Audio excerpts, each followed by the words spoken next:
Okay. So if you can hear me and the screen is audible to you, what we can do is we will start the session for today.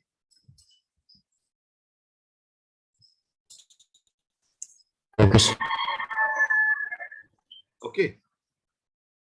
Now, so yesterday we have completed the up to this comparator interface, and you found it very interesting and very nice way of using an interface given by Java to build up your own logic or your own method or your own class, and then as an anonymous class, and then use that method to sort in your own way and put that sort logic into the sort method of comparable interface, right? That is what we have learned. So we will just again like to see the comparable interface a bit more. So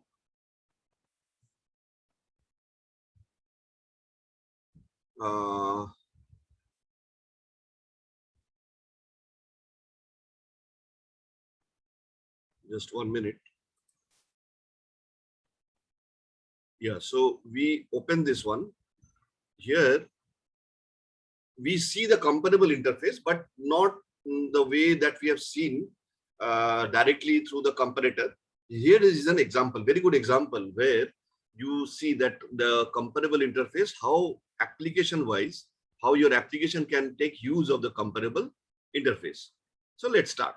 And you know, I can use all the libraries which are provided by java.util package, and I'm not specified any array list or the comparator and iterator. All these things I have not done specifically because I have left it on the compiler to use whatever has been called for. That I can always do, as you know. So with a star, I can do that. So let's say we have a class called student or stud, whatever you say. There, I have implemented a comparable interface with a, what is that called? This you know. Generics. Generics. Very good. That means I'm saying that yes, I'm creating a class by the name of stud, which is implementing the comparable interface, but that comparable interface is taking my type only, that class type only. It is not taking integer or double or float or string, anything. We are taking that class that we are creating. Very nice way. Okay, you got it. So because my class will be something of a different type than integer and all the other things, because I'm trying to create a class which represents a structure or a row of a student, a row, a data which will identify a student uniquely. A student will have its roll number, which is unique. It will have its marks obtained, and of course, it will have the name of the student.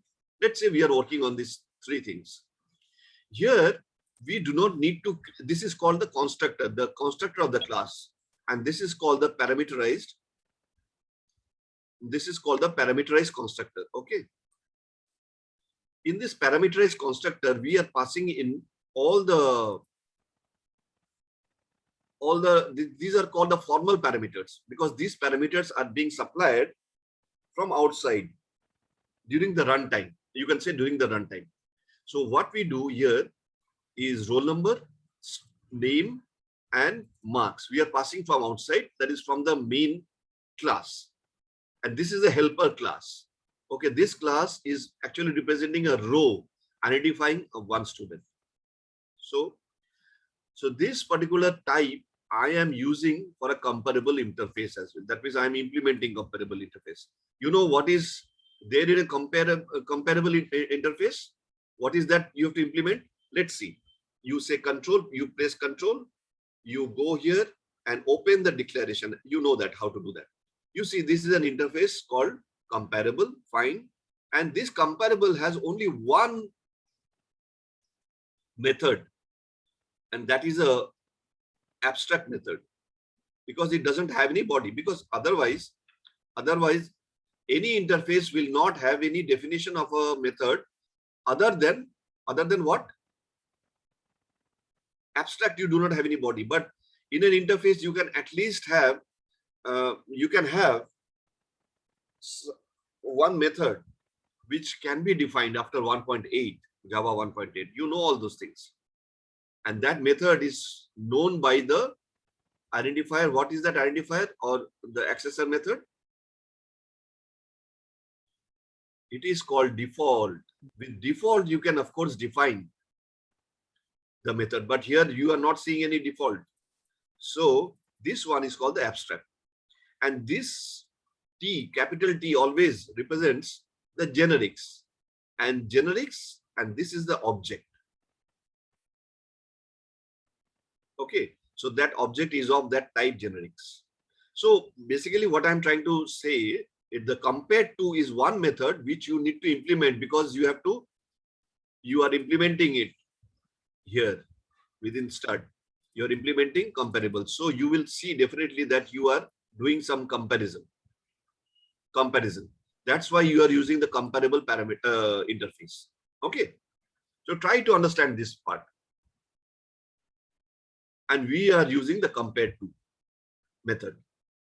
Okay, first of all, I have to definitely, because I have to initialize all this roll number, name, marks that is going to be supplied from outside. So what I have to do, I have to create a constructor. I do not have to type a single line of this. You know already. What I do, I right click on this. You right click on this, you go to the source and you go to generate constructor using fields. So 3 steps I need to do, because I am doing sort of a table or sort of a, you can say it's a table. The class is nothing. This class is, it's an entity. But we will not use any annotation right now, because we will learn that during the Spring Boot and all those stuff. During the Spring MVC, we will know that this is basically an entity class. Entity represents the mapping for a table. Anyway, so remember, this is just a row, just a table called stud. So a table will have a row. So this is nothing but the row.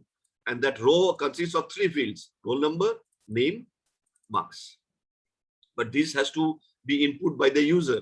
So I will insert the values of roll number, name, and marks. Think of a table. What you do, you can use insert. So to do that, I need a parameterized constructor. Whenever this class will be created through the constructor, I will be able to input or provide the constructor function with the values here. We will see how do we do that. But here what we do, right click on this, we go to source and we go to generate constructor using fields. And I would like to select all the fields. I will like to select all the fields. Okay. And I will say that access modifier, let it be public. Let this be created.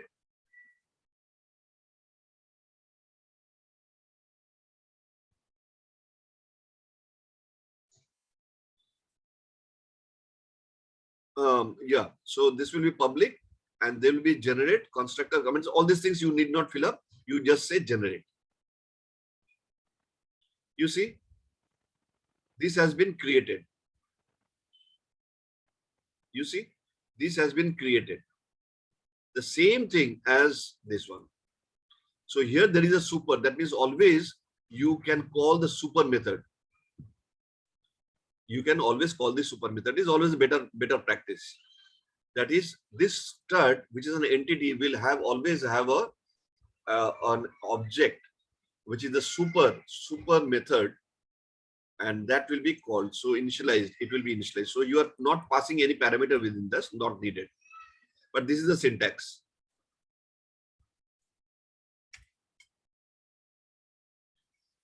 Now, as we have learned earlier, that whenever you try to print the entire row, you can do in this structure.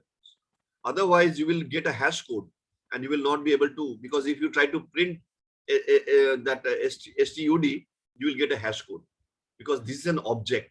This STUD is an object, but this object is not an ordinary object. It has the fields, the various fields, and you want to print those values within the object. These fields are also object.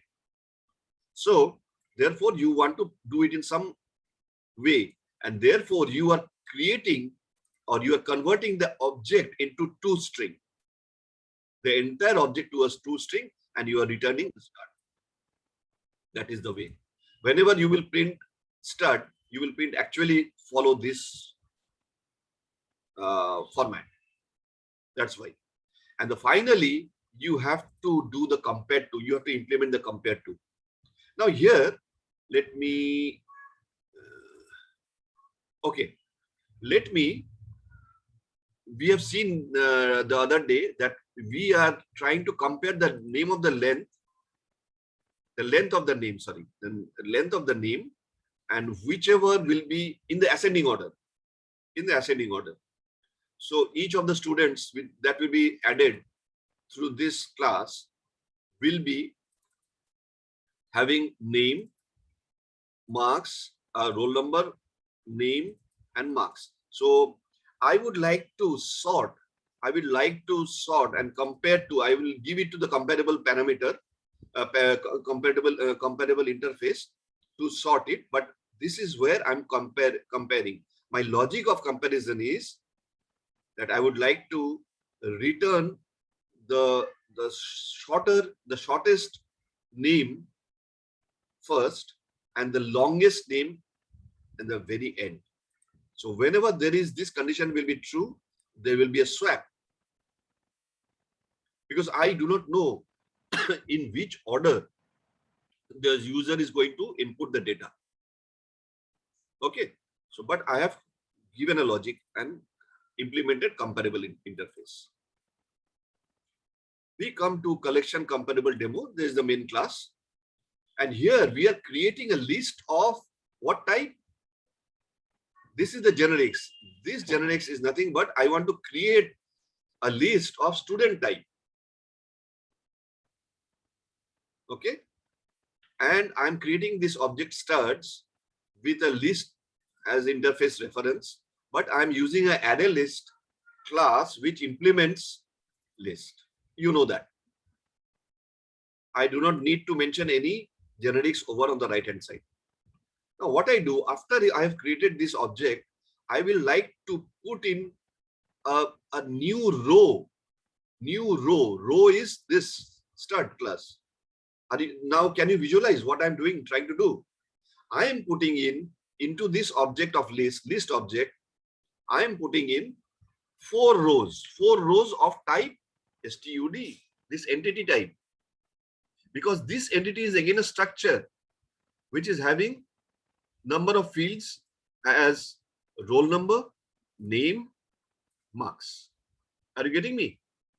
So an object inserted in an object. This is an object, and the entire new object with the help of add function method within the object studs will help me to see every time I'm using a new, because it's a new row.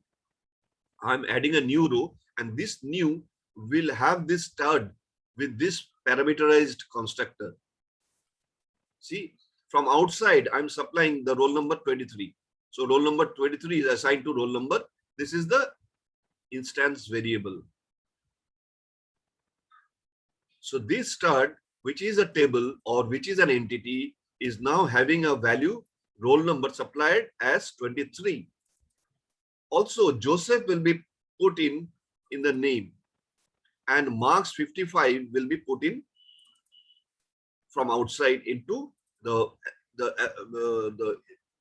instance variable marks of stud. So one row is completed. You have added one row. This is you are doing in the backend. That means you are directly hard coding it. But when we learn web, we will see that through the front end, you are inputting the inserting the row, and that row will be persistent in the backend table, and that table will be mapped with an entity through which you are entering the value. So this knowledge is going to help you in further in your further development when you are going to learn the higher concepts. Okay. So this is the entity. Those four new entities have been added here. Okay. So Joseph, Sony, Larry, and Abesh.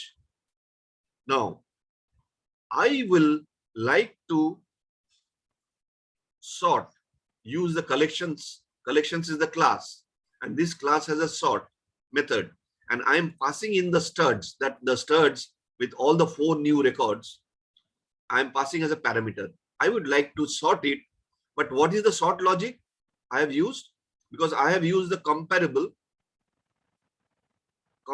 This stud is nothing but it is implementing the comparable. So it is implementing the compared to. So whatever logic I am putting in the sort is based on whatever logic I have tried to compare. I used in the compared to. So here my logic says that I would like to sort the name in the ascending order. If I had done this, just the reverse one, then what will happen? I will sort it in the descending order. So, but I'm using the sort method. Here I'm doing it ascending, and here I'm doing it descending. Or for reverse, you can keep the same logic. You can keep the same logic, but you say reverse if you want to sort it by ascending and descending order.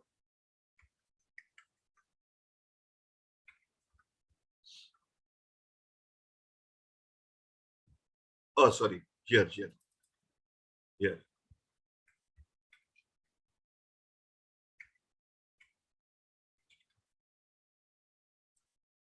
Or you just, for the time being, you say sort.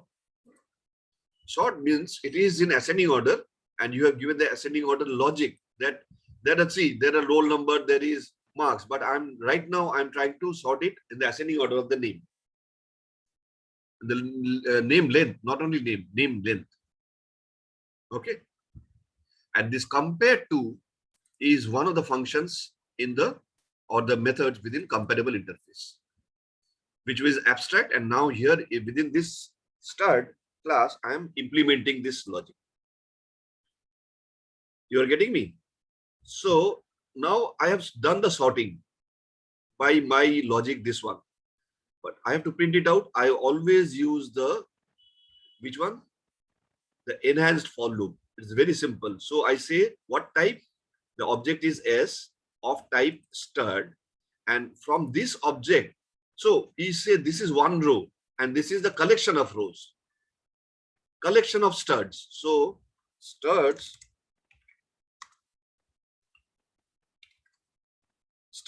is the object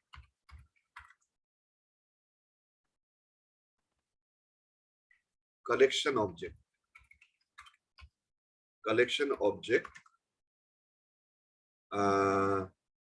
for of stud type. Type is class, nothing but class. So studs, this is, you can say, one row, and this is right now here it is 4 rows. So studs is the collection object and stud is the type, where you are adding multiple rows or type of stud within the studs. So this is the concept. You have to understand that. And after that, what I'm doing, I'm picking up each row from these studs, because this studs is not one element. It is one full row of 3 elements. So 3 fields within one row, and that one row is there. So similarly, there are 4 rows in the studs.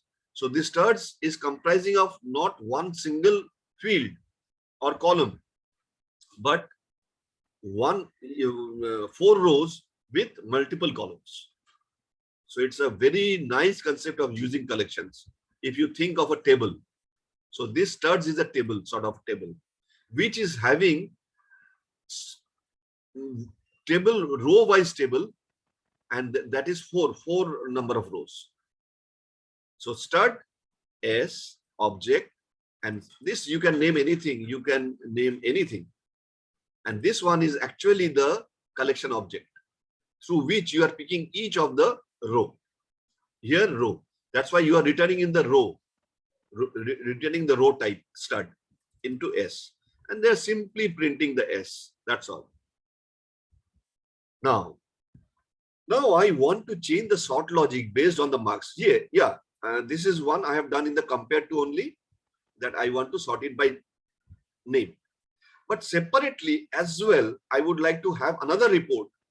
This is sort of a report. You are reporting based on the sorting of the name, the list of all the students, but sorted in the ascending order. But another report I want to get a report of all the students, sorting them according to the ascending order of marks. Because I am saying that I am passing in two objects. Now this is the lambda expression. Why lambda expression I can do? Because I can pass this is a comparator. This is a comparator. Yesterday that we learned about.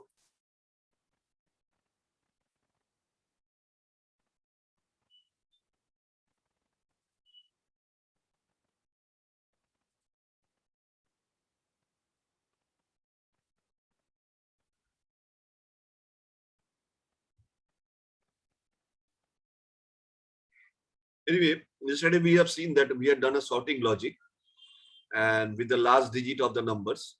So that we have done. Here we are that time we have passed in with that object. We have created that object with that logic. But here we are putting in the logic itself in one single line. Therefore, this is so important that you know this is called the lambda function, lambda expression. And you are creating with the ternary operation, you are comparing two marks of I compared with marks of J. So you are comparing, you can always compare two objects. And those objects are nothing but one object. This is one full object versus one full object. So you are comparing specifically the marks because you have given I dot marks. So I dot marks is this one and J dot marks is 64. So let me try out. So what will be, because you are doing the standard, similarly, let us understand how will you compare it. Like I am trying to find out, I am passing in the sort method the second parameter as the collector. Okay, so that collector logic, sorry, comparator, not collector. This is the collector and this is the method within the collector. And here I am trying to compare. I'm using a comparator interface. I'm saying that I want to pass in the comparator two objects, because a computer has to have at least minimum of two. You cannot compare an object with its own object. So you have to pass in two different objects. We are passing in two different rows. And within that rows, we are trying to compare the marks. Therefore, we are passing in the first row and the second row. So Joseph and Sony, we are passing in to start with. But this is a comparator. So, and the sort will compare the entire list. The studs is nothing but a list. So here, what we do is first we will compare 55 greater than what? 64. What is the result? Is it 1 or minus 1? Minus 1. Minus 1. Will there be a swap logic? No, sir. No swap logic. No swap logic. No swapping, you can say. No swapping. That is 64 and 55 will not change its position. Not only 64. If there is a swapping, that the entire row will take. I mean, this 23 will be replaced by 24. So we are right now not going into that. What is the next comparison? 55 will be compared to 25. 25. What is the result? Swap. One. Swap, correct. So when you say swap, that means is only 25 and 55 will be changing places? No. Yes, sir. We will.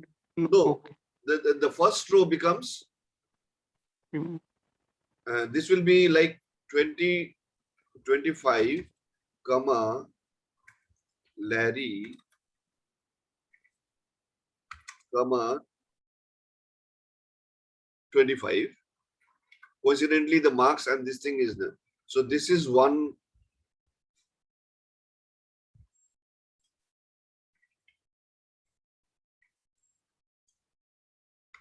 Comma, then what will happen? Which one will come? Think of the studs as a table. So now Larry and Joseph are changing positions because Larry has scored some less marks than Joseph. So Larry will be listed up because we are sorting the entire list in the ascending order of marks. Ascending order means the smaller first and the highest the very last. So which one will be right now after this swap? What will be the position of all the 4 records? Anyone? Try.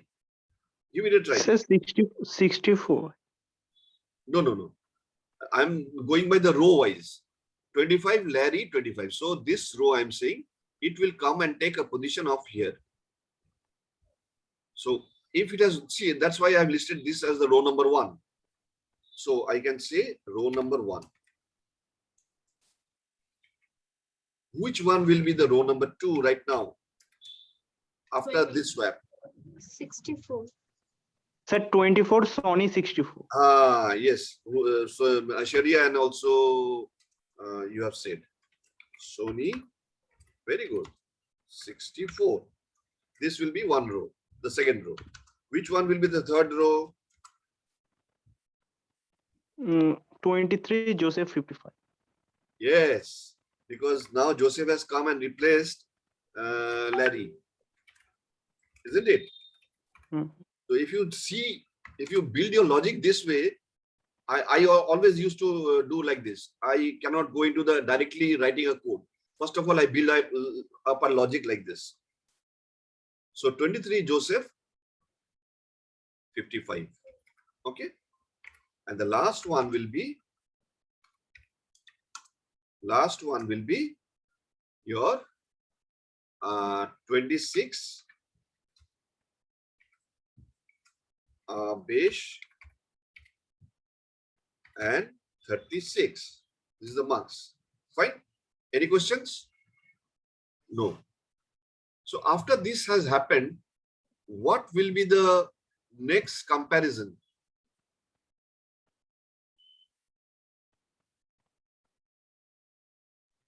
$55, 36. Very good. Very good.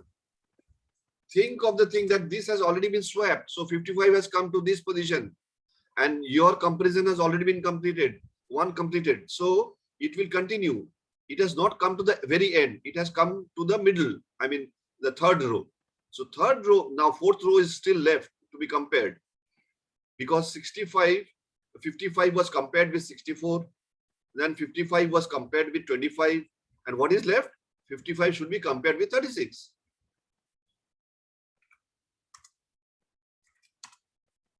So 55, is it greater than this 36? Yes.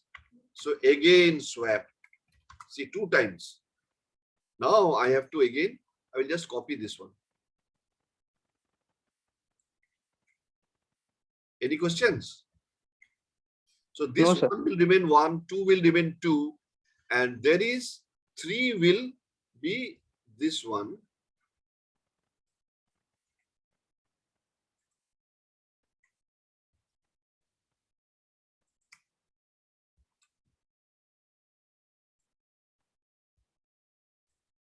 Isn't it? Is it right? So 25, 64, 36, 55. Now tell me, So one loop has been completed. One iteration has been done. One full iteration. So what with this current value, now where do I go? Sir, 64 will compare with the 25. Very good. 64. No, don't go there. It cannot be compared again. It has completed the entire loop. You can have to always, comparison always moving forward. That is the logic. Comparison Okay. always moves forward. It cannot come back.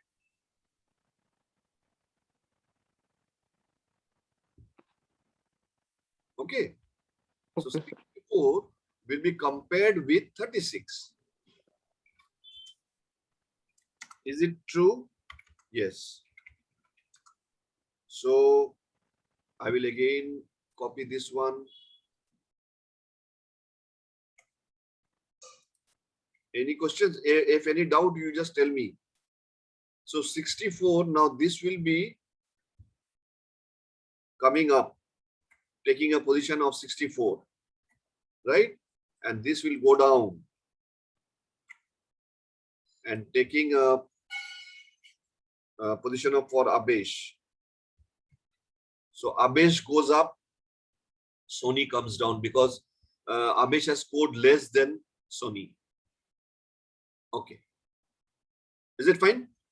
This will not be compared. Now again, where is 64 now? In the third position.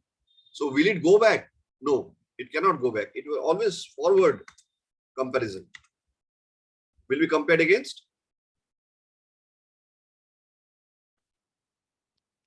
55. The loop will continue. Sir, 55. 55, correct. No hesitation. No doubt. So again, it is greater. So if it is greater, I will copy this. I will say this one will go down.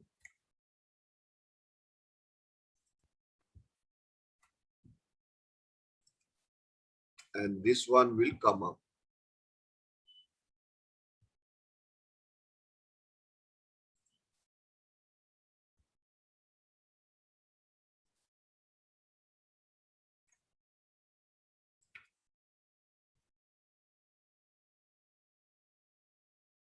Oh, I was doing a mistake.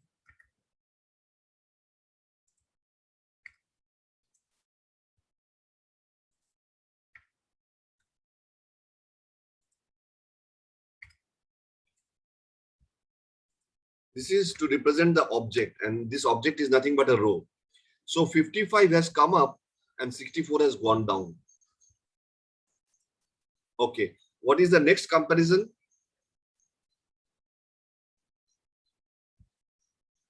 Now 64 cannot be compared with 64.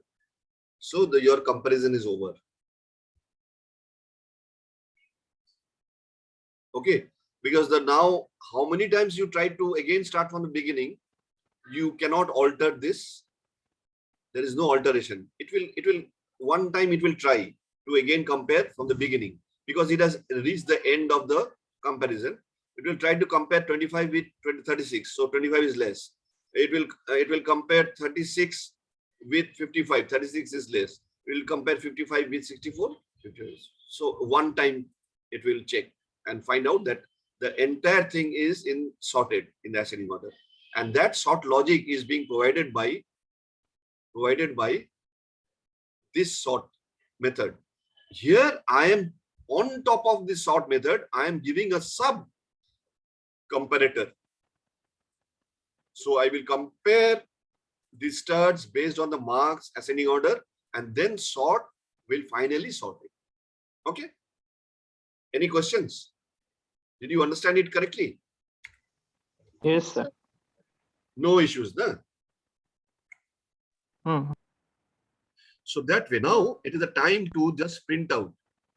Here I have taken a printout of the ascending order of names. Here I have taken a printout of ascending order of. So the two reports have been generated. One with the ascending order of the name of the length of the name, and the ascending order of the marks. let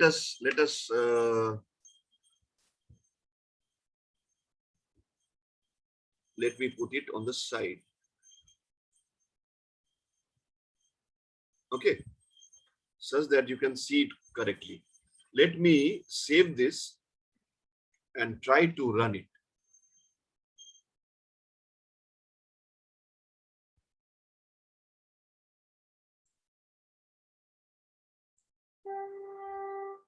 Okay. First of all, what we have done. Acha, first of all, let me tell you why this has been printed like this.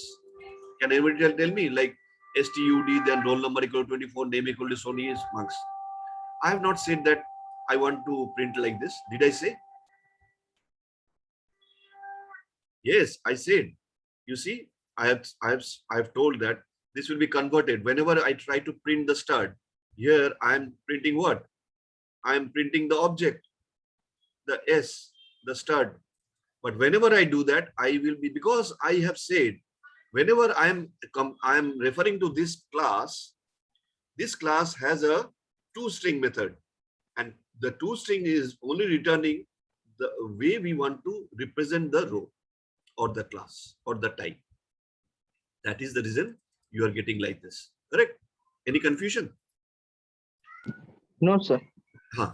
So there are 4 rows, but now I am seeing I have also used a compare to with a name length. So therefore, whenever I just simply, I do not give any other comparator. Here I have not used any comparator. No comparator.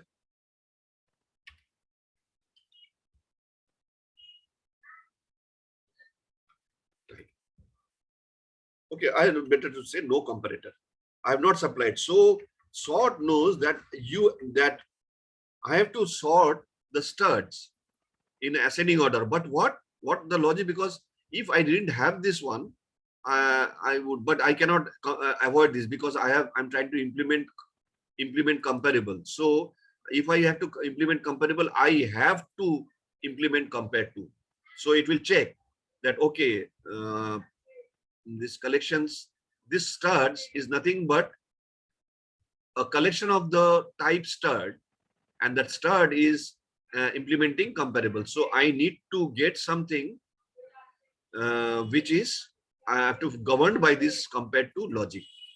So it is sorting this in the ascending order of the name, length of the name. Okay, that's why now length of the name fine. So first of all, Sony, though it has scored the highest marks, but it is coming on the top. Why? Because we are not concerned with the marks, whatever the marks has been done. We are comparing only with the name length. So length of Sony, which is only 4. So it is the lowest. So it appears on the top. Now comes Larry. Larry, though here it is in the 3rd row, but Larry is having 5 characters. So it must be greater than Sony, but less than Abesh or Joseph, right? Now come to Abesh or Joseph. Now between these two, both of them has 6 characters, isn't it? So length of both of them are same. Now, whenever a comparator or a comparison of compared to knows that whenever I am getting a confusion of whom to pick up, then it will go by the ASCII value. Now see, Abesh and Joseph both are of the same length. So lengthwise there is no difference, but then it will start comparing character by character. So A is compared with J.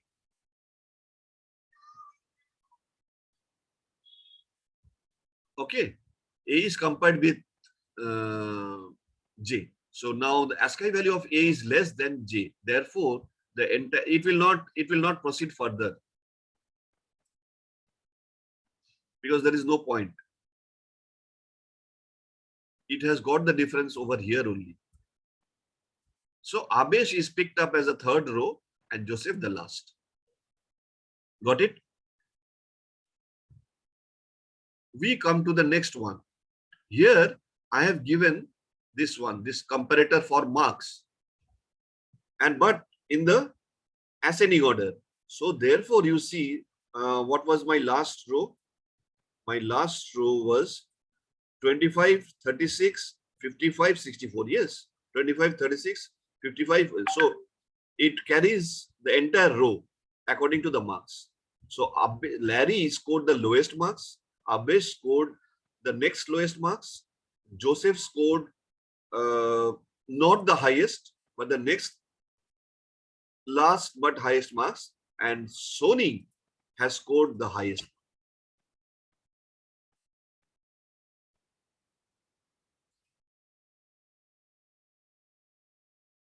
And Sony has scored the highest marks, right?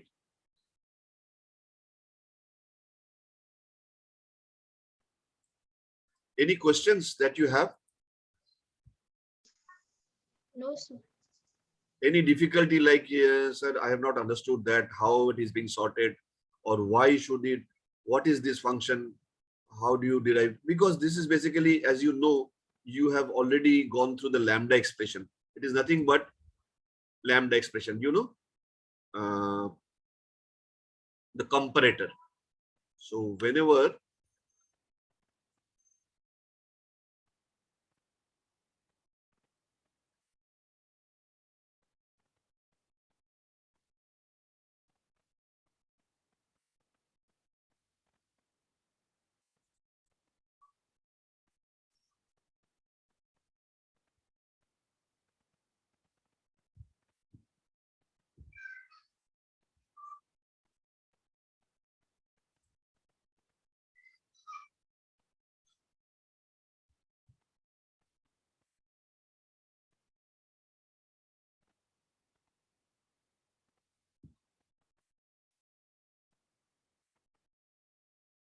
yeah. So that day or yesterday, we had seen that comparator interface, correct?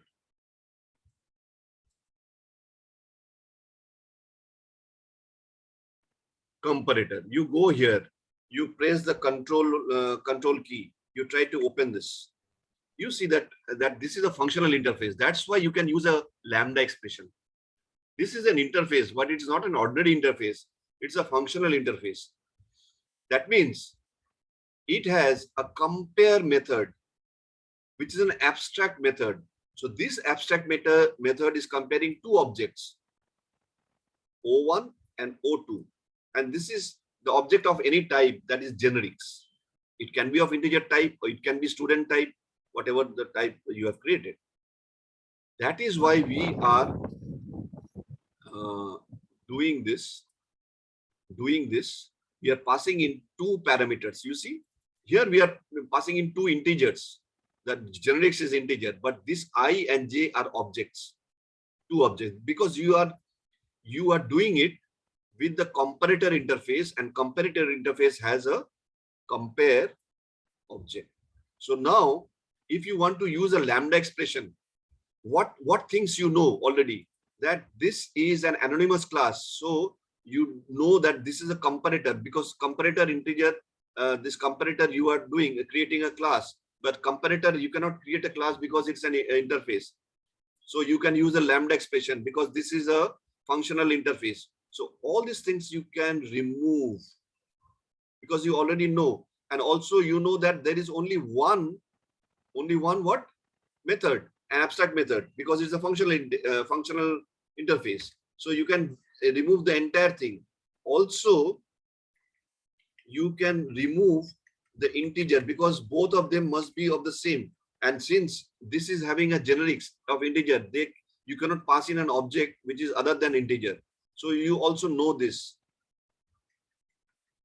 So whatever knowns you are removing, and then you give a lambda expression like this. And here you can also, because you are doing only one statement, so you can remove this block.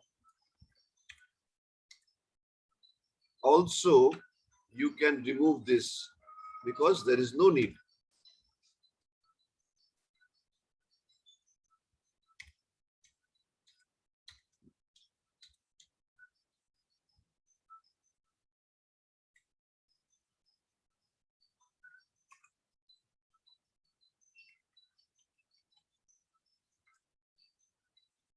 Oh, sorry.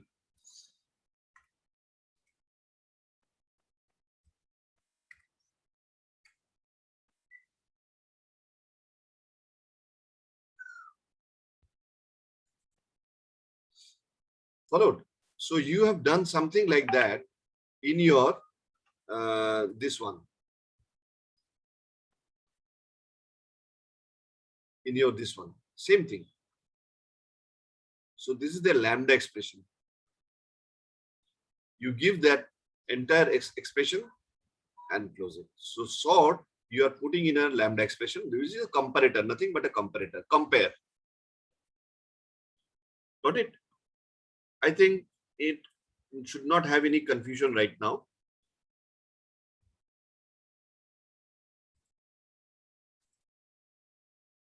Any questions? Okay. What happens if I give it small a?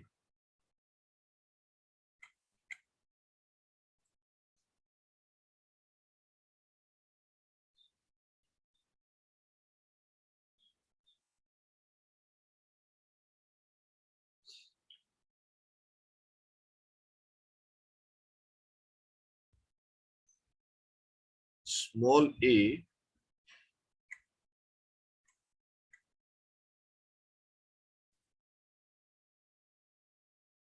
okay, even if I give a small a, it is picking up a. I'm not very sure why it is happening like that.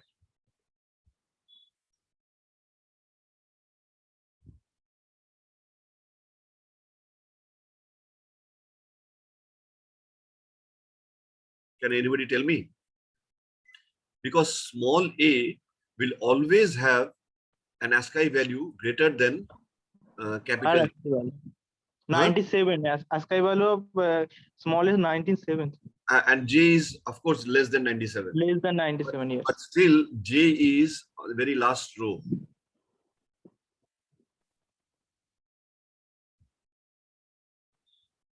Okay.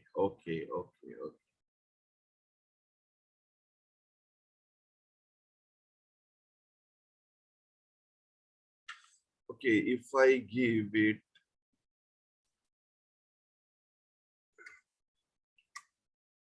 sorry.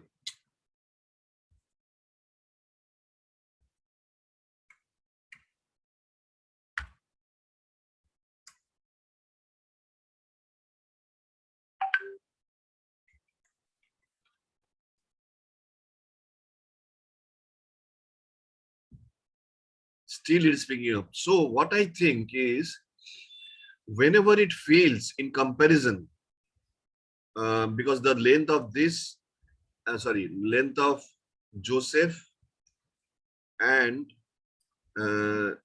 let's say we revert back to whatever it is.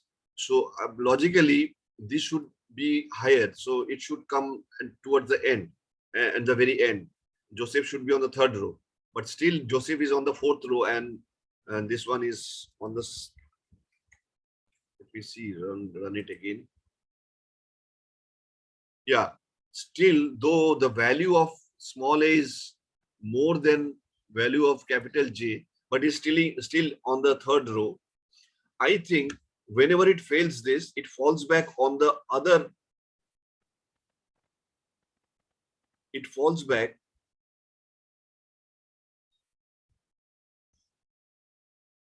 on the next comparator. I do not know if that is true, but I have to find out. Okay, I will find out what the reason is, how it is comparing when both of them are of the same. So is it falling back on the roll number? But even if the roll number was there, the roll number was there, still in that case also Joseph will be, because Joseph is having a roll number of 23 and this one is Abesh is 26. So Abesh should always be coming the very end. Just give me time. I will try to find out why this is happening. Okay. We can leave this topic.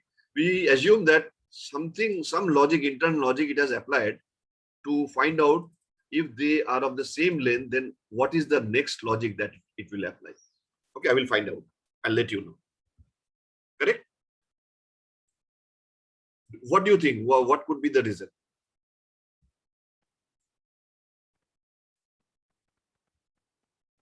Ashish?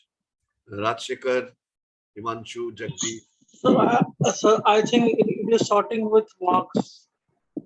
No, but I have not sorted it with marks. I have done it afterwards. But this statement and this statement, they are two separate ones. So this processing has already been done based on the logic here. So there should not be anything. Yeah, if that is the thing, then let me change it to Joseph 55. Let me change it to 56. Okay. Then it should come on the third. Joseph should come on the third. If that is so, let's see.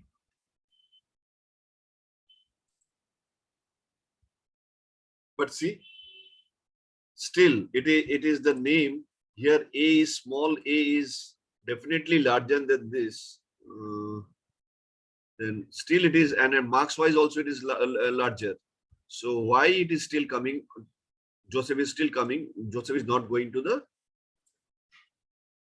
third row.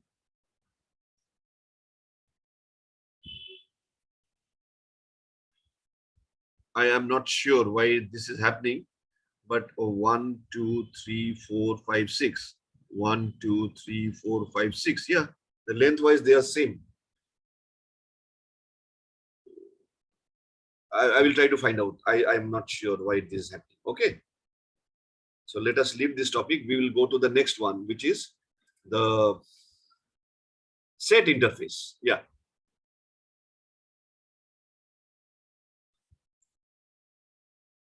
For the timing, I keep it small. Set interface.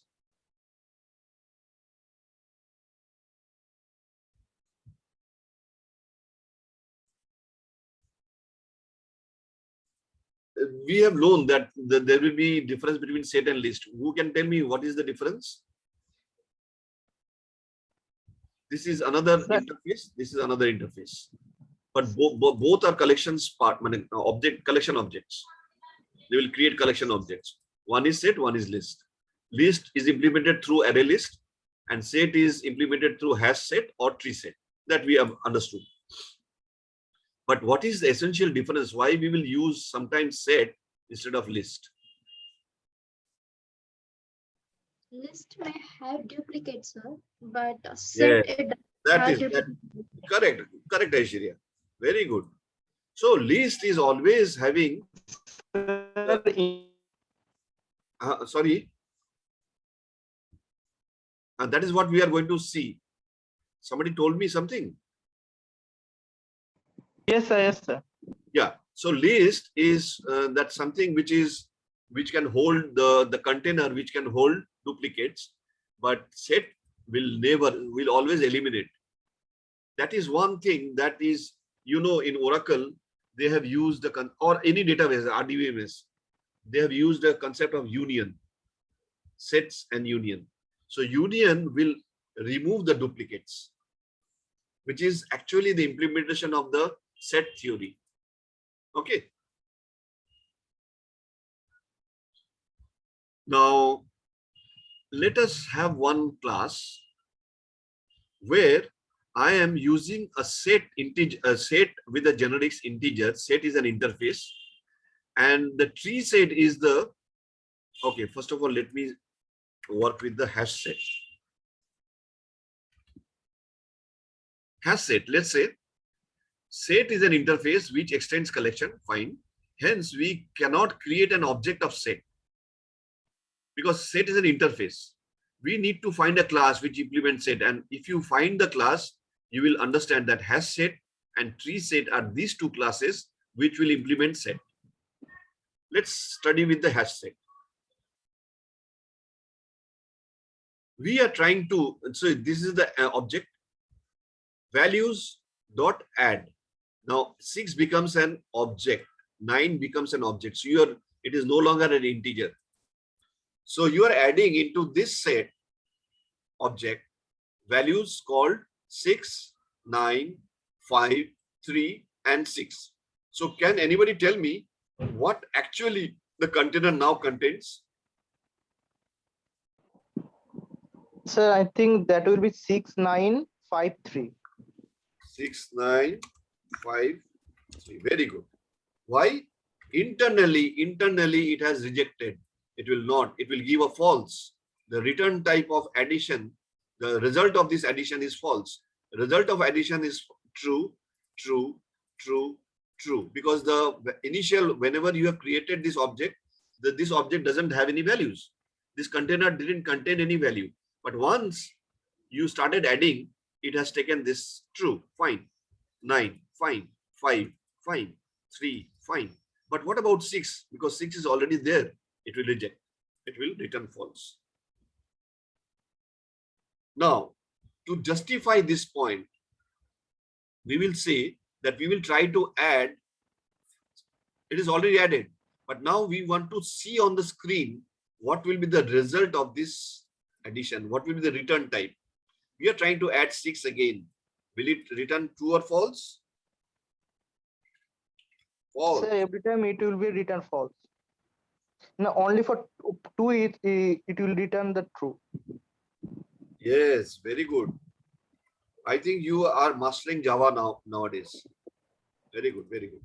So it will return 2 because it will see that 2 is not duplicate. There was no previous value of 2.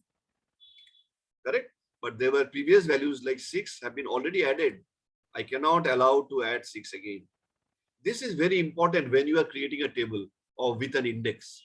Like the index of a table of a student is the roll number. If you do not create a student with an index, then every time a roll number can be duplicate. But will you have a student with a duplicate roll number? You cannot. Similarly, the Aadhaar number. So whenever you create a table with an index number, the primary key, you can say the primary key is based on the set theory. So once you create that table is a collection, nothing but collection of rows.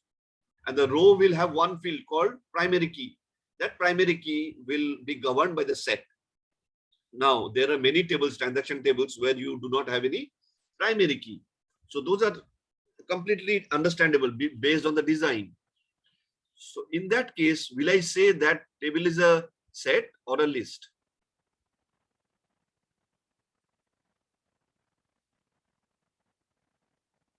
When we say there are transaction tables, lots of transaction tables in your application, which will not have a primary key. So will that table be called a list or a set? So in a table, I think you have a concept of database. If you do not have a concept of database, I will urge you, because we are going to start learning Hibernate, JDBC and all those stuff. So you must have a more or less good knowledge on SQLs and basically the concept of database. You can start working on MySQL. I will suggest you start learning from the net or wherever MySQL. You will get a good concept of how an RDBMS, what is an RDBMS and how it should function.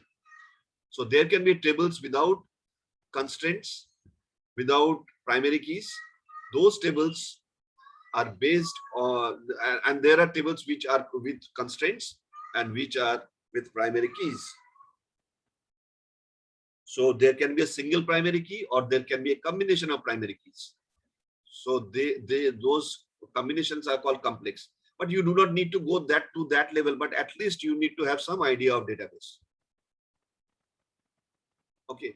So those tables which do not have any primary key constraints are called list type of collection, because you can have duplicates. Whereas those tables which are having primary key constraints, primary key or foreign key constraints, those tables are called a set table. Those are governed by the set theory. That means it will not allow duplicates. Okay, we proceed. So here you will get all these things. Now I am interested in just to print with enhanced loop. I just say int I, and I'm picking from this object values one by one and I'm printing it. Fine. You can also say int integer, because after all, this set is also this thing, an object, creating an object with the hash set. So this I can be an object as well. Yeah, it's fine. Let me print it. Let me run this. We are using a set. Very simple example. Let me save it and run it. Okay. This has been done, but there is no input in this thing. Oh, we can. Okay, first of all, let me sys. Oh, I will just say values. Okay, I would like to print it.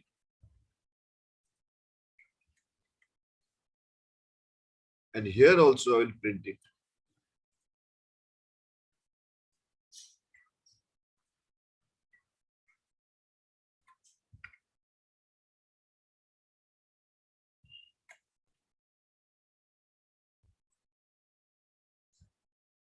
Okay. First of all, whenever I'm printing the values, you see this hash set doesn't have any order. I have input 6 first. 6 comes at the very third element, as if it is a third element. Actually not. Actually, you are not worried about whether which position this, because this is not governed by any index number. So whenever we are using a hash set, we say hash set will fetch the data elements in ascending order. So that is the tree set. Hash set will not fetch the data elements in ascending order. So it will not fetch like ascending order. But what will it do? Here in this case, you might think that it has fetched in the ascending order, but not the fact. Somehow this value 3 was stored very near to its pointer. This value, this object has, because this hash set has created this object. So this hash set object is pointing to a memory address where it is finding 3 as the nearest value. So where 3 has been stored as an object in the heap memory, it has been accessed first, then 5, then 6, then 9. I don't know why, because it is the way heap memory has been organized, or the way memory has been allocated for each of these elements, which are objects. So coincidentally, it becomes an ascending order, but actually it can be random wise. But whoever is the nearest, this was 3 was nearest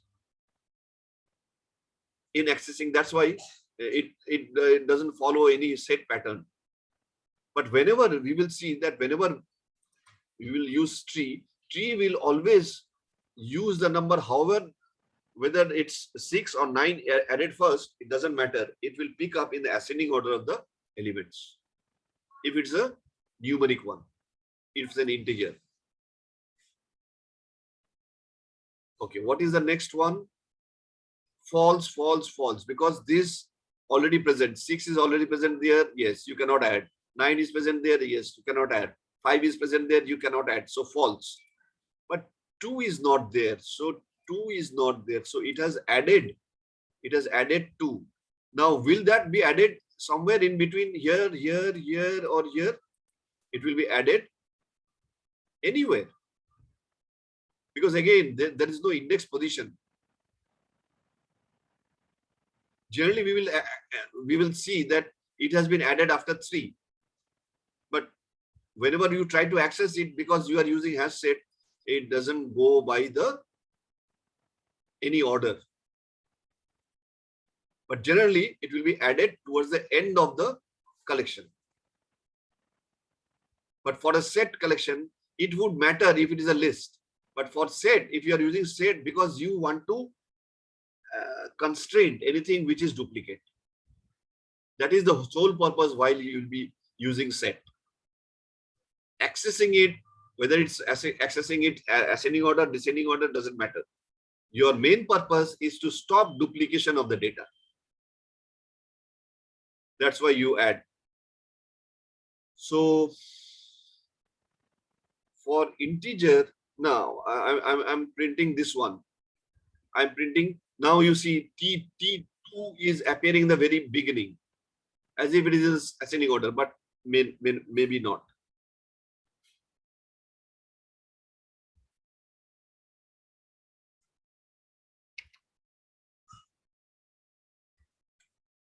Let's see what happens here.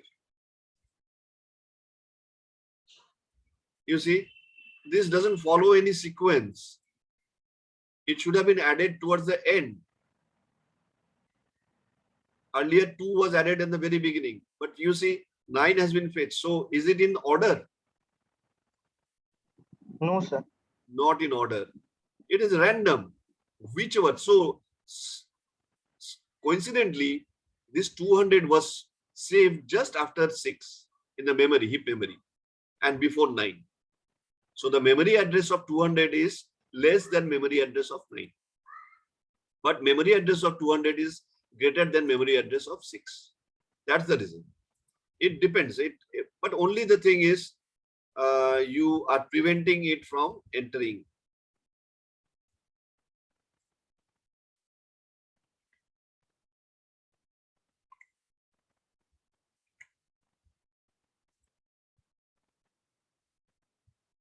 You see, I cannot enter 200 again. And also, you are using an enhanced for loop, whether it's an object or an int, doesn't matter. You are iterating through this values collection, and you are printing the value of I. So 3, 5, 6, 209. Correct? Now we see with a tree set.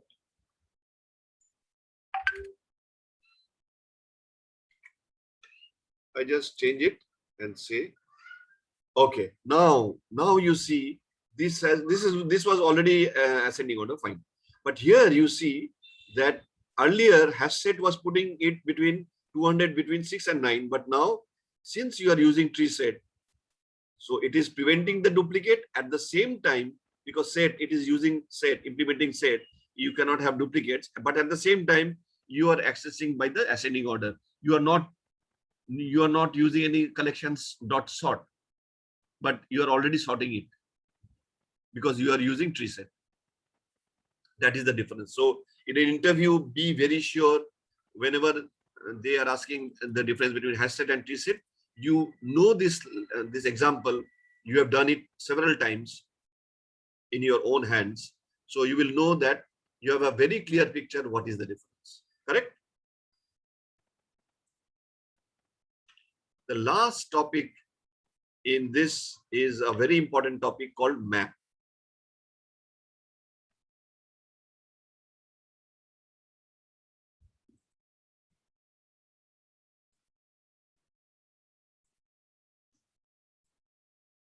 So map, this is the last topic of the collections framework. Map is very simple, like not everything in this, because we as a human being, if you are giving an index number, how many index number will you remember? Let's say your phone number, you have 100 friends and you know each of them by their name.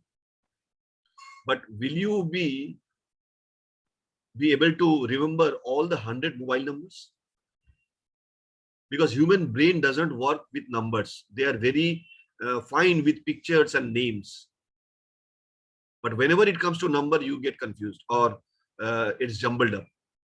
So that is that part of the lobe of the brain where you have the weaker section where the numbers are registered. So you cannot directly access. But for the names, they are accessed, they are registered in some part of the memory where your index is very fast. That means you can access it very fast. You can remember 100 names. So people used to remember 108 names of Krishna or somebody else. So remembering name. But if Krishna, Lord Krishna was given 100 numbers to remember, it will be very difficult, even for those people who had a very good memory. So basically, we will always like not to go by the index number of list or array, but we will like to do something such that our reference is through a string, through a name, or better to say through a key. Through a key. You always remember your roll number. But a teacher will always remember the students by their name, not by the roll number. So after you have passed your school from after the board, and you after 10 years you meet your teacher, will the teacher call you by a roll number? No. Teacher might remember your name still, and you of course remember your teacher's name. Okay. So therefore, also collections have thought, Java has thought that our collections is only based on numbers, index numbers, like the list, array list, and your set and everything.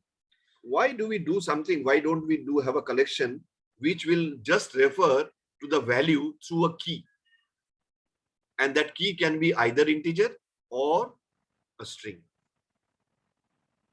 So let us see. So that's the reason why they have given a map interface. Map is again an interface. So here we see a map interface. Let's say we go there and open the declaration. We see this is an interface map, and map has two generics. One is, see, anything within this angular brackets is generics. K is called the key and V is called the V. So we say this is a key value pair. Key value pair. Key cannot appear singly. V cannot appear singly. That means it cannot have without the other. They are partners. So whenever you try to access a value, you have to refer to the partner K. Okay. So this map, I'm trying to give, see now the difference. You have a string, you can have an integer, or you can have both integers, or you can have both the strings, or you can have an integer here and string here. Anything. Okay. So map is a collection interface, and you are creating a map object. Now again, this map cannot be implemented without a class, and that class is hash table. Sorry, first of all, let us work with there are two things, hash map and hash table. So let us understand this hash map. Again, so what is the difference between hash map and hash table? This is thread safe. This is thread unsafe.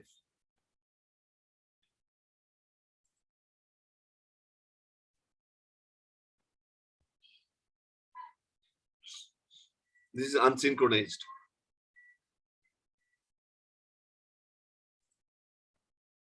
Okay. So we will generally go for the synchronized one. We will generally go because that is our objective.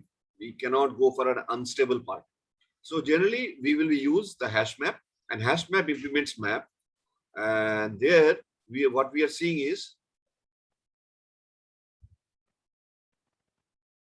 oh, here we are given.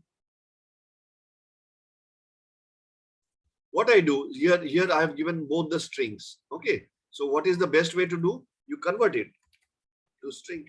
That's all. See, anywhere in the web, whenever you enter something, your birth year, your age, your this thing, everything is a character input or a string. So better to be aware that nothing is an integer if you are doing it from the web page or terminal. So here now everything, the errors have gone because now both of the generics are string, both of the input. So here we are saying that map object, which has been created out of map, is with a hash map. So this is a collection object, and I am, see here the difference is, like unlike the list and the set, I am not using add, because map goes by the key value. So I have to use a put. Okay, let me see. Map obj dot, when I print, say we have get object, get class, hash code is just the object, if you print it, hash code. Key set is very important function. Here you have put all, and also you have remove. You can remove an object through the key. You can remove an object to the key and as well as the value. You can, if you mention both, that is fine. But if you mention only the key, the entire object will be removed. You can have a replace. So it is a bit different from set and list, right? You understand? So there is no add. Here is the put. You are adding something into that object. And what is that? You are putting an age. So whenever you say the key age, the value, this is the value, 45 will be displayed. Whenever you say that the birth year, you refer by birth year, it is sort of an index. But here you are not going by the index number, you are going by the key. And this, through this key, you will get the value. Getting it? Now again, I have, this is also a sort of a set, but it is allowing you the duplicates, but the last one will always be the correct one. So here I have put in age, first time 45, then 46, then 50. So everything will be allowed. It will not discard. It will not give you false. But finally, your age is nothing but, whenever you say refer this object with age, you are getting this value, not 45 or 46. Correct? Now, to do that, because now I have created this object and I put the values with the key, but I have to instruct the compiler that, see, I am trying to create another object, and this object will iterate me through this object, through this map object. You're getting me? Because otherwise, how will you refer this key? So I have to say that keys is an object which can refer to the key object, the key thing of the record. So key set, whenever you say key set, you see it is the map dot key set is a method which returns a set view of the keys contained in this map. Set view. So it will give you the view of the keys. View of the keys. Somebody has to know, like the index. When you are writing a document, you are going through or reading a book. What you do? You refer to a topic by the index, don't you? The index content or the contents of that book. That is nothing but the key. You are referring to the key. So you have to set somewhere. Like in the book, you set in the very beginning that this is my index, or the topics or the content, table of content. TOC, it is called TOC, table of content. So that table is a map, and you are mapping each of the topics through the key. So the viewer or the reader knows that I can go to this chapter because this chapter is named by this key. It will get all the page number, starting page number of that key. But you have to set it. So what you do, you map object dot this object dot key set. So you are creating the keys object through this. You are setting the keys, getting a views of the keys. Now the advantage of this is that now since this becomes an object, now you can iterate through the entire thing by saying that enhanced loop string k string, because that is the generic for the keys k, and it goes through the key set values, key views.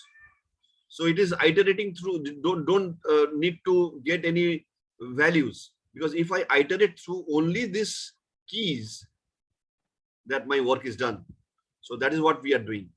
So we are printing the k. This k is nothing but the key, and it is saying that yes, with this key I am trying to get the value of that key, that value of the key. So if the key is age, the value is 50. So you say the object dot get, because you have to get it. If you can remember this, if you can understand this, okay, you are fine. Correct? Any questions? What I'm trying to do? And here, okay, out of this 4, this is out of this 4. Just I'm trying to print out.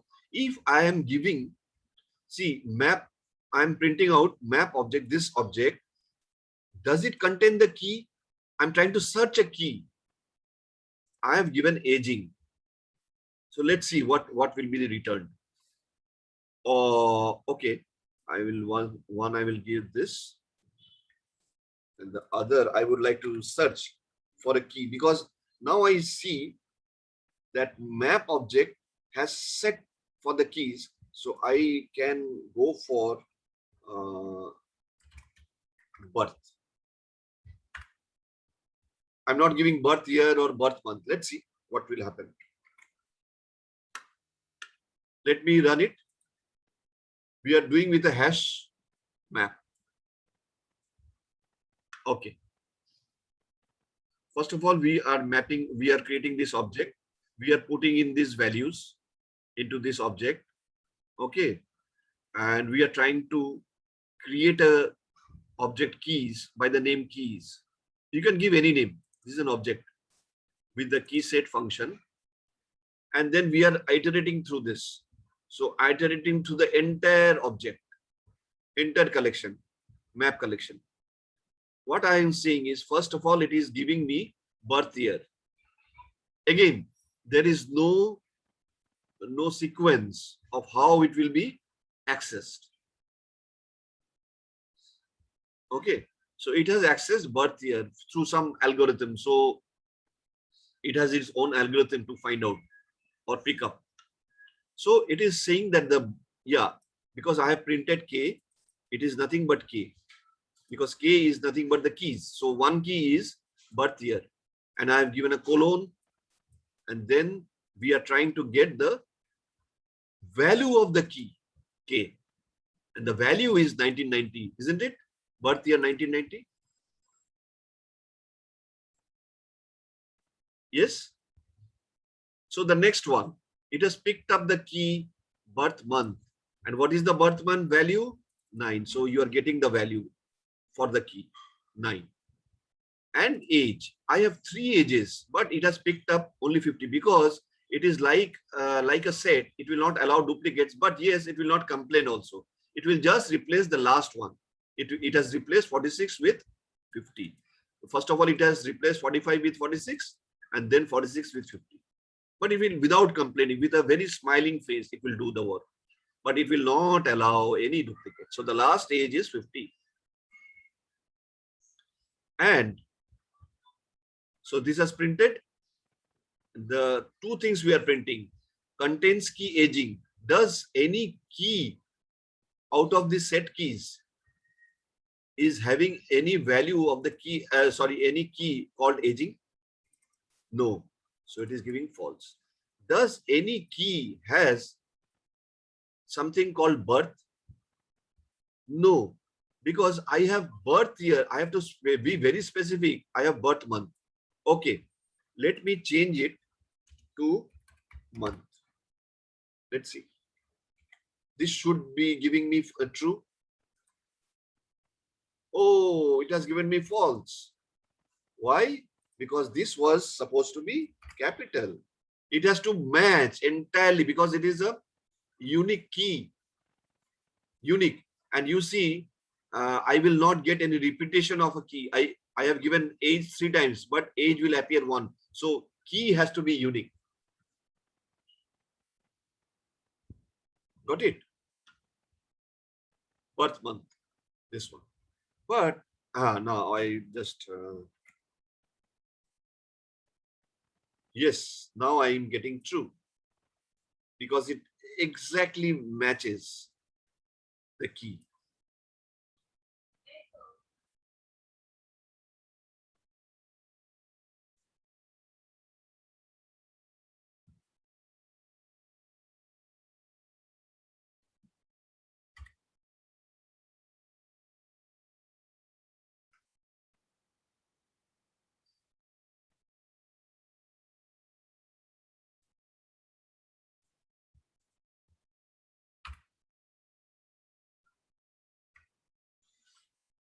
Any questions up to this point?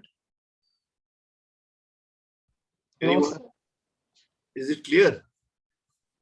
So Yes. two things you have to remember. This is the key. This is the value. This is the key. This is the value. It can be string. It can be integer. Doesn't matter. You have to set the keys. Get the set key view for the compiler to map through or go through all the keys. Once you do that, then you can loop through the keys, that the keys you have created, put it in an object called K and just print it and get the value of the object K. That is object key. So accordingly, the corresponding value of that will be fetched. And you can use a contains key to just check if you are actually giving the right parameter or the right key. So once this is true, then you can go for setting up the picking up the values. If this is false, then you can give any message to the user that this key is not there or this particular person is not there, something like that.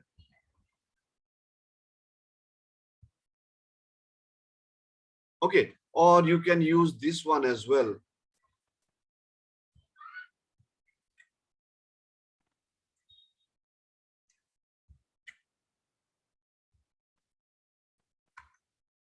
See here, both of them are string.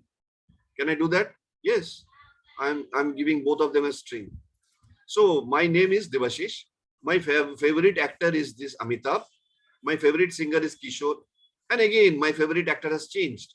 Now from Amitabh, my favorite actor has become Nasiruddin. Yeah, I am keeping up the database. I am updating the database. Fine. But now, recently, my favorite actor is Shah Rukh Khan. Shah Rukh. So what will happen? What will I print? Who is my favorite actor finally? Finally, finally it will be Shah Rukh. It will not be Nasiruddin, not be Amitabh.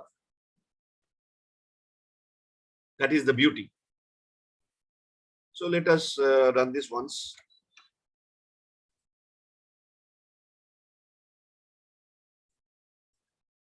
See, I do not have any preference. How will I pick my name? So that is the thing. This logic is depending on the put method, because this is a hash map. It doesn't have any logic. It has some logic. Of course, there is a logic, but you do not know. It is picking up the favorite actor first, then the favorite singer, and then my name. And yeah, both of them are not there. So I can say,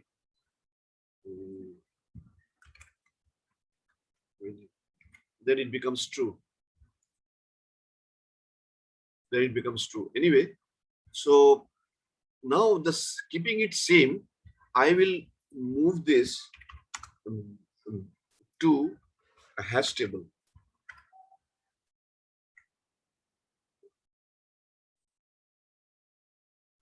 You see, now the hash table has done something else. It has picked up favorite actor. It has picked up next. It has picked up my name. The last is favorite singer. So these two things, because here hash table is again, it is better not to use hash table because it is not thread safe. So somebody is working on your object or your collection, two persons at the same time working and updating it, it can cause a problem. But if you use hash map, then whenever one person is accessing it, the other person has to wait till the thing has been updated. Okay, that is it. So we have come to the end of your collection interface. I will just give you an overview of the file handling. File handling is very easy chapter. You can go through anything, but file is a very important resource in any programming language. So you want to do some file operations.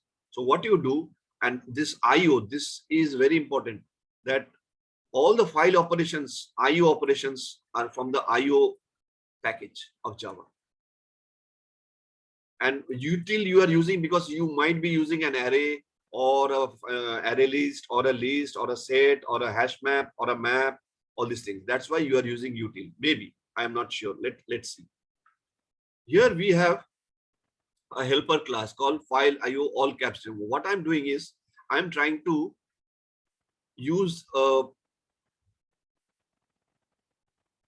whatever I'm trying to give an argument to, I'm trying to put that into all capitals. And there I have a function called convert. And that convert happens in all caps. All caps is a class. This is one class. This is another class. This class is taking the help of another class called all caps to create an object called cap. And I'm passing an argument of index 0. That is, the first argument is something I'm passing. And this, see, I'm passing what? I'm passing some argument that I'm capturing in the source name, which is this is instance variable. And then I'm using a convert logic. Okay. Convert logic, this function I'm trying to do within all caps. What I'm trying to do, I have included, see, everything now, as you have known, this file is a resource. So anything, any handling, any processing of a resource, you always use the try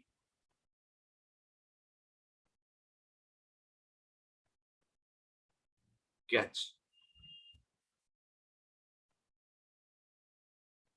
What I will do, it is very simple. If you understand the mapping, and so map and collections and everything, and multi-threading, you will understand file is very, this is just a file pointer. This is one class. You can say, if you are using C, it will be a file pointer or a handle, the file handle. So file is one class. You cannot say files or give any other names. It will be wrong. You have to use file. So that file is a class, and you are creating an object. There's a source name. The source name you are passing as an argument when you are running this. And then you are using a substring. This is a string function. Source name is the object, the argument that you have passed. You are picking up the file name. Let's say the file name was that you have told is file io.java. Let's say this is the file name.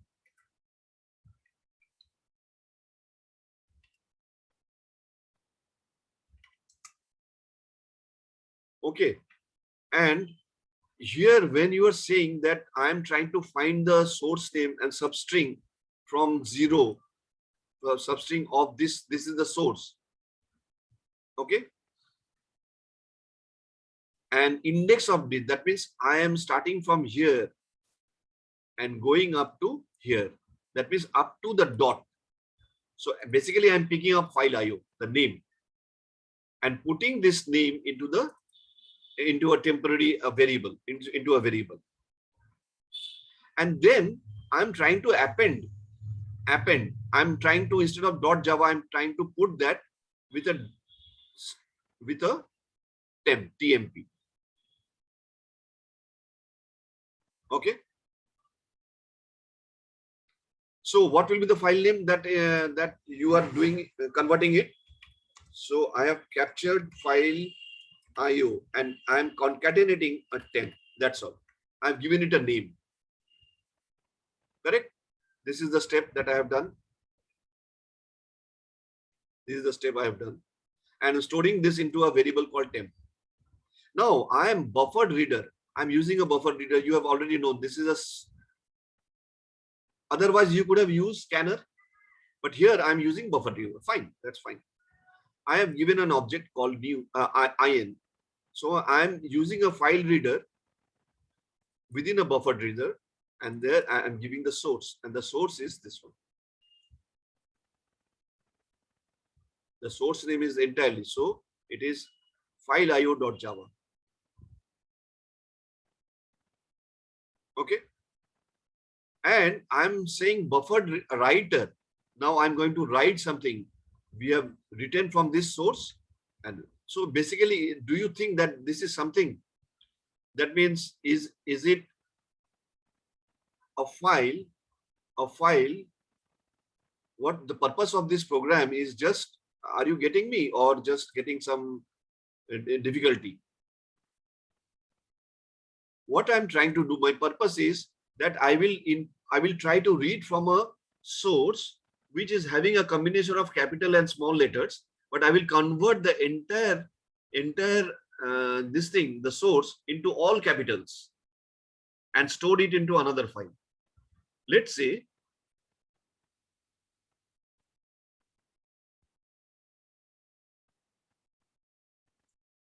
this was the file. Sorry. So this was the file.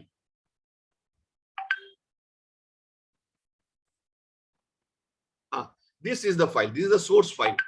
The source file which you are saying was like this one, source name, that you are inputting through the whenever you are running the program. Now the output, finally the output was no.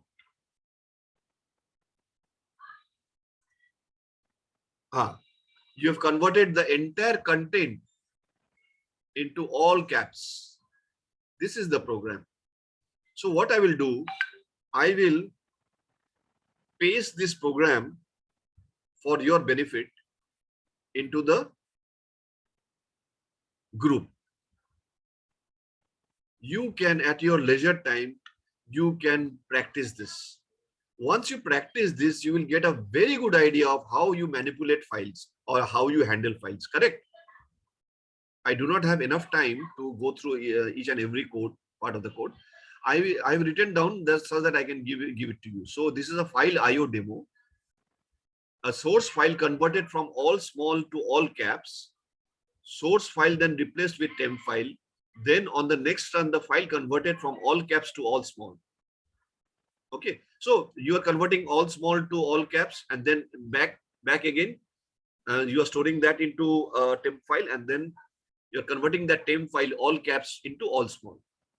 So this keeps repeating for each run, and also the log file creation. How do you create a log file? All this stuff. So fine, I will give you that details.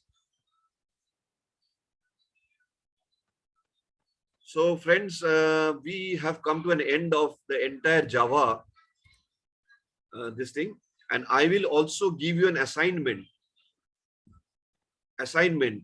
collection assignment and array assignment. I will post that in the group.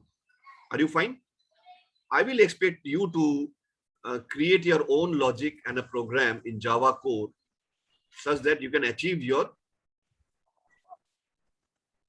the desired result. and whoever will be doing it, you can post your code in a file into the group.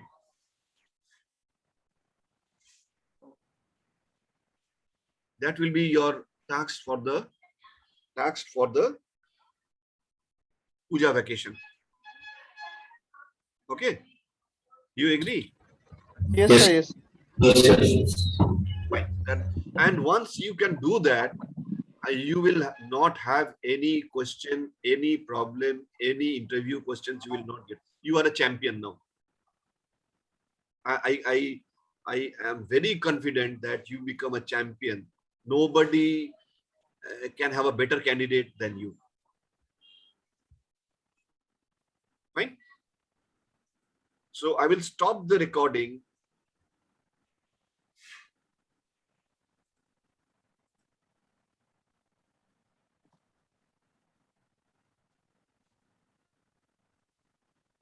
So we end the class today,